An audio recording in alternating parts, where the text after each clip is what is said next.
I never thought the most popular guy in school would be the one to look me in the eye and beg me not to ruin his life. But there we were, standing in the middle of an empty dance studio while the weight of a massive secret hung between us. Imagine the captain of the varsity football team.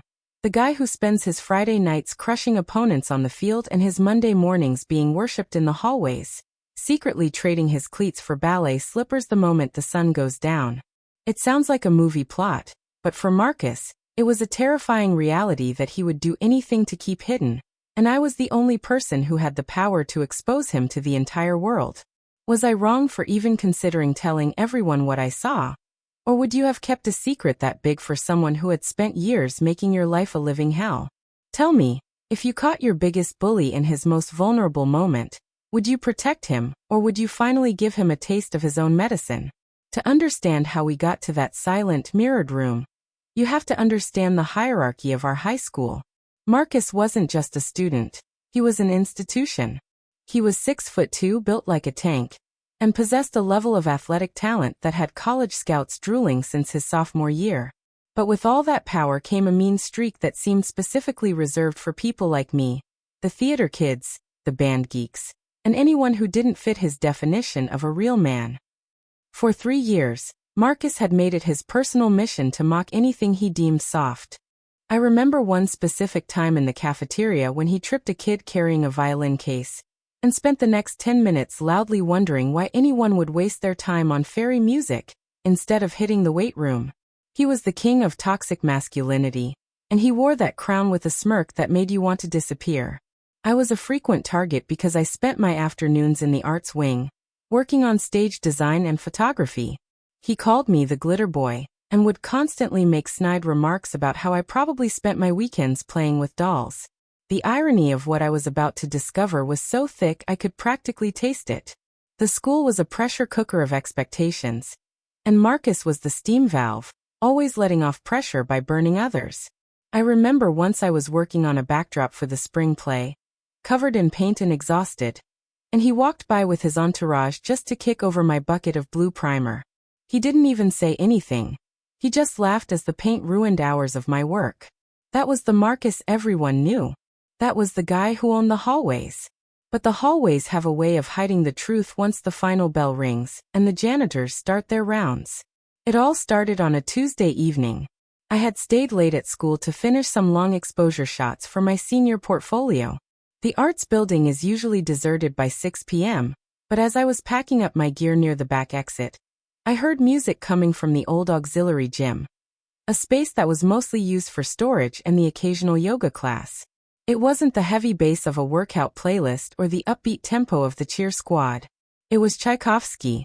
It was delicate, soaring classical music that felt completely out of place in a building that usually smelled like floor wax and teenage sweat. Curiosity got the better of me, and I followed the sound. The door to the gym was cracked just an inch, and through the sliver of light I saw him. Marcus. But he wasn't the Marcus I knew. He wasn't wearing his jersey or his varsity jacket. He was in black leggings and a tight-fitting athletic shirt, and he was moving across the floor with a grace that felt impossible for someone his size. He wasn't just trying ballet, he was a master of it. He executed a series of turns, pirouettes, that were so fast and precise I forgot to breathe. His face, usually set in a permanent scowl, was peaceful, focused, and genuinely happy. I stood there, frozen, my camera still in my hand, watching the school jock transform into a world-class ballerina. I didn't mean to take the photo. It was an instinct. The lighting was perfect. The contrast of his muscular frame against the delicate pose was a photographer's dream. And before I could think about the consequences, the shutter clicked. In the silent gym, it sounded like a gunshot. Marcus spun around, his eyes wide with a level of fear I had never seen before. He saw me, saw the camera, and for a second, I thought he was going to tackle me. Instead, he just slumped. He didn't yell. He didn't call me a name.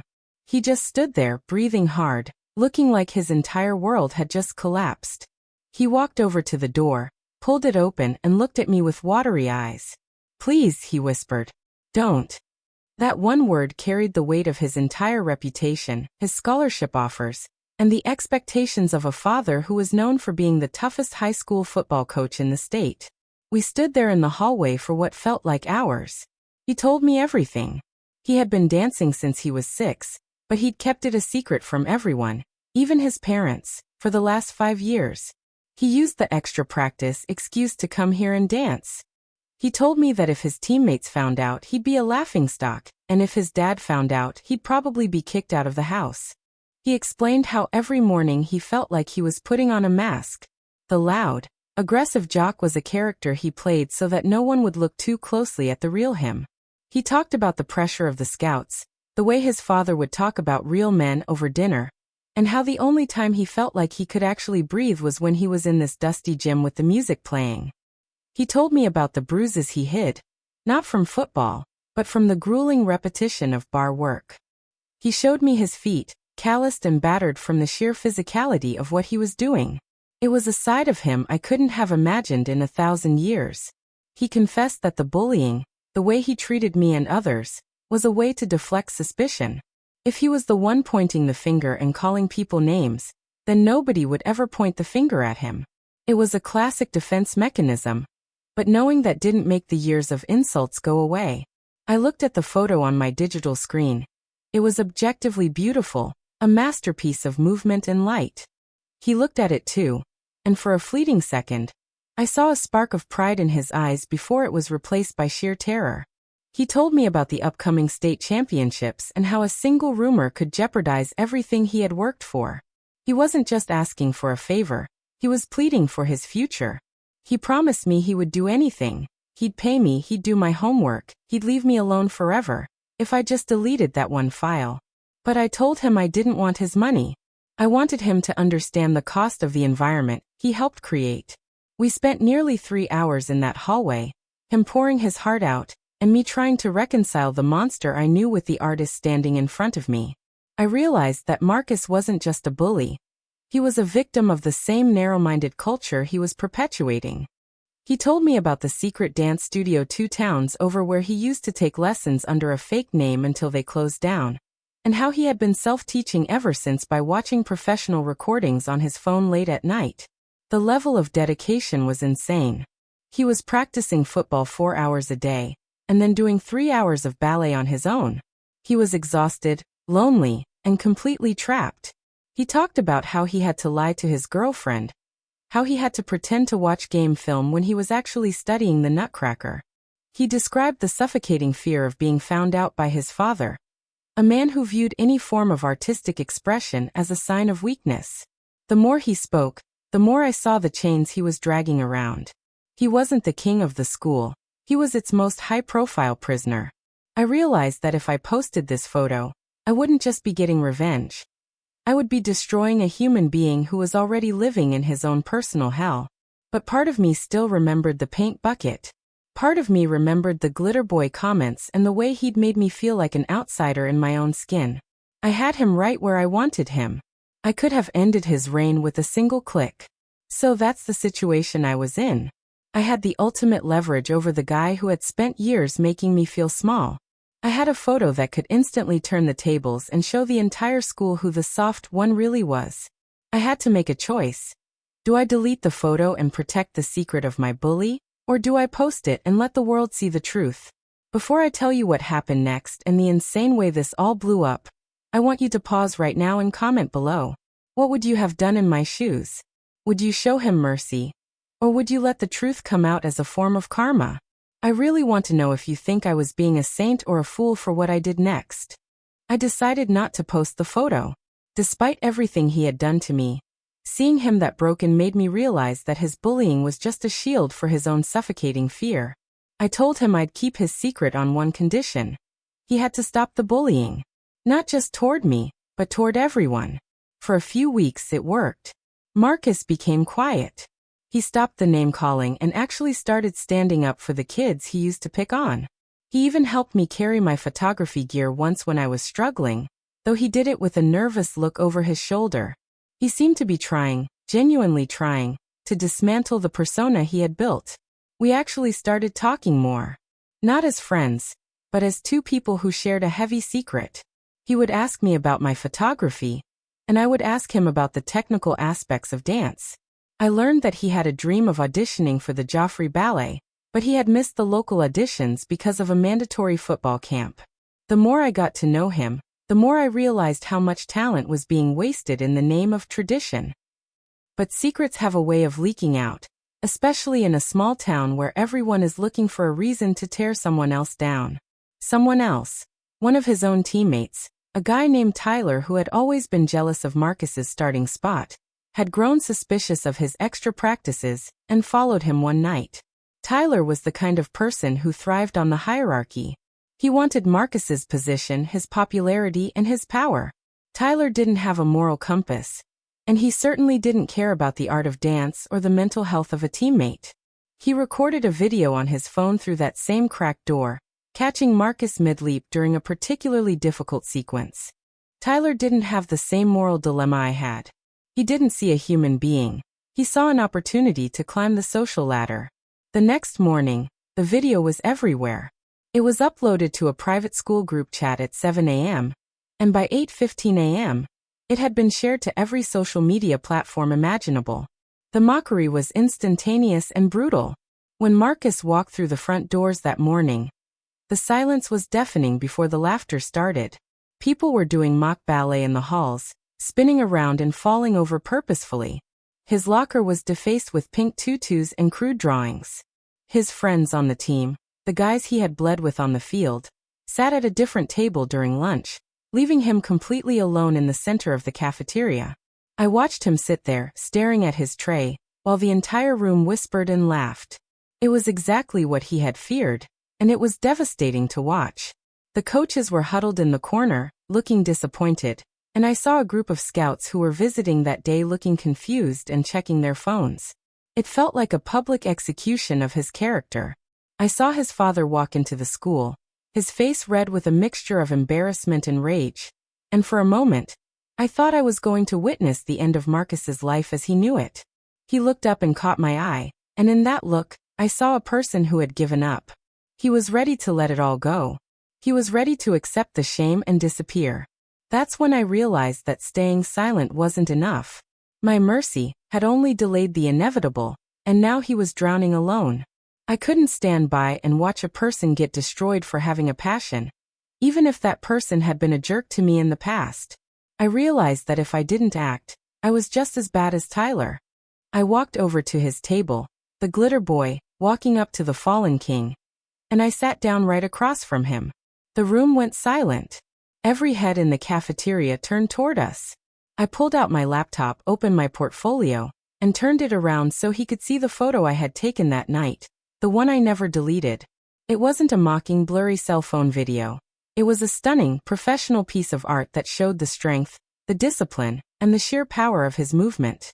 I told him, loud enough for the surrounding tables to hear, "I've been taking photos of athletes for years, Marcus, and I've never seen anyone with the core strength or the focus you have. If these guys think this is soft, it's only because they aren't strong enough to do it themselves." I went on to explain how most professional athletes, from NFL players to MMA fighters, actually use ballet to improve their performance. I listed names of famous players who swore by it. I didn't stop there. I pulled up articles on my laptop and projected them onto the cafeteria's monitor system, which I had access to as the head of the media club. I showed images of pro athletes in dance studios, proving that what Marcus was doing was actually elite-level training. It was a bold move, and for a second, I thought the crowd might turn on me too. But then a girl from the dance team, Sarah, stood up and joined us. She talked about how hard it is to hold a position for minutes at a time, and how football was easy compared to a 3-hour rehearsal. Then a guy from the wrestling team, who admitted that he used ballet techniques for balance and hip mobility, sat down. Slowly the narrative shifted. It wasn't a joke anymore, it was a talent. I showed the scouts the photo, explaining that they weren't looking at a soft kid, but at the most disciplined athlete in the school. I told them that if they passed on Marcus because he knew how to move his body with precision, they were the ones making a mistake. The tension in the room began to dissipate as people realized that being different didn't mean being weak. Marcus finally looked up, and for the first time, he didn't look like he wanted to hide. He looked like he was ready to own it. He stood up, looked Tyler in the eye, and told him that if he wanted the starting spot, he'd have to earn it on the field, not by being a coward with a cell phone. The aftermath was a roller coaster. Marcus did lose a few friends who couldn't handle his new identity, and things were incredibly tense with his dad for a long time. His father didn't attend a single game for 3 weeks, and for a while, it seemed like they might never speak again. But Marcus didn't back down. He kept practicing. He started a morning session in the gym where anyone could come and learn about flexibility and core strength, and surprisingly, half the football team started showing up. He stopped hiding. He actually performed a piece for the school talent show a month later, combining contemporary dance with a strength routine that left the entire auditorium in a standing ovation. He didn't quit football either. In fact, he had his best season ever, publicly attributing his improved footwork and agility to his dance training. He eventually got a dual scholarship for both sports and dance at a major university. The local newspaper even did a front-page story on him titled, "The Ballerina Quarterback," which helped change the perspective of the entire town. His father eventually came around, seeing the respect Marcus had earned not just for his arm, but for his character. "As for me, we aren't best friends, but there's a mutual respect there that I never thought possible." He apologized to every person he had ever bullied, and he spent his senior year being an advocate for the arts wing, making sure no other kid had to feel the way he, or I, had felt. He even asked me to be his official photographer for his college portfolio. We worked together on a series of photos that combined the violence of football with the elegance of dance, and it ended up winning several national awards. Looking back, the secret didn't destroy him. It freed him, but only because he was forced to face the world as his true self. It's funny how the thing you're most afraid of people knowing can sometimes be the thing that actually earns you the most respect in the end. It takes a lot of strength to pretend to be someone you're not, but it takes even more strength to admit who you actually are. This story taught me that everyone is carrying a version of themselves they're afraid to show the world. And sometimes, the people who scream the loudest are the ones who are the most scared. We all have our dance studios and our football fields, and we spend so much time trying to keep them separate. But life is so much better when you just let them overlap. If there's one thing to take away from this, it's that being tough isn't about how hard you can hit or how much of a jerk you can be. It's about having the courage to be exactly who you are, even when the world is waiting to laugh at you. It's about being the person who sits down at the empty table. If you think I did the right thing by standing up for Marcus, or if you think he got exactly what he deserved after years of being a jerk, let me know in the comments. Like this video if you were on my side and believe in second chances, and definitely subscribe for more stories about secrets, scandals, and the truth coming to light. I'd love to hear your final thoughts on this whole mess in the comments section below. Did Marcus earn his redemption? Or was I too easy on him? Was the photo I took the key to his survival? Or did it just complicate things? Let's talk about it. Thanks for listening, and I'll see you all in the next story.